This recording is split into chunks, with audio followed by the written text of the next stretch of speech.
প্রিয় বন্ধুরা, আসসালামু আলাইকুম। আজ আমরা দাঁড়িয়ে আছি এক ইতিহাসের সাক্ষীর সামনে। নাটোর জেলার গুরুদাসপুর উপজেলার ধারাবাড়িশাহ ইউনিয়নের সিধুলি গ্রামের এক বিস্ময়কর প্রাচীন বটগাছের নিচে। প্রায় 200 বছর ধরে এই গাছটি মাথা উঁচু করে দাঁড়িয়ে আছে, সময়ের সাক্ষী হয়ে। বিশাল এই বটগাছ এত বড় যে আজ পর্যন্ত কেউ এর চূড়ায় পৌঁছতে পারেনি। স্থানীয়রা বলেন, গুরুদাসপুর উপজেলায় এত বড় বটগাছ আর দ্বিতীয়টি নেই। এই গাছের ছায়া কেটেছে অনেক বৃদ্ধ মানুষের শৈশব। তাদের স্মৃতিতে এখনও গেঁথে আছে দুরন্তপনার গল্প, বটগাছের শিকড়ে লুকোচুরি খেলার দিন।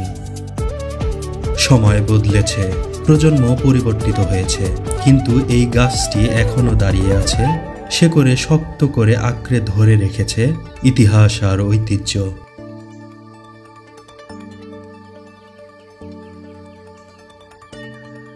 একটু ভাবুন তো, এই গাছটির পাতার ফাঁকে গলে কত সূর্যোদয়, কত পূর্ণিমার আলো, কত বৃষ্টির ফোঁটা গড়িয়ে গেছে, কিন্তু সে আজও ঠায় দাঁড়িয়ে আছে আপন মহিমায়।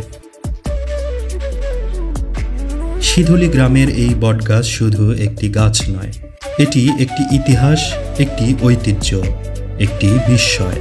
আর এভাবেই হারিয়ে যাওয়া গল্পের খোঁজে আমরা চলতে থাকব, তুলে আনব ইতিহাসের ধুলো মুছে। দেখা হবে নতুন কোনো গল্পে। সবাই ভালো থাকবেন, সুস্থ থাকবেন। আল্লাহ হাফেজ।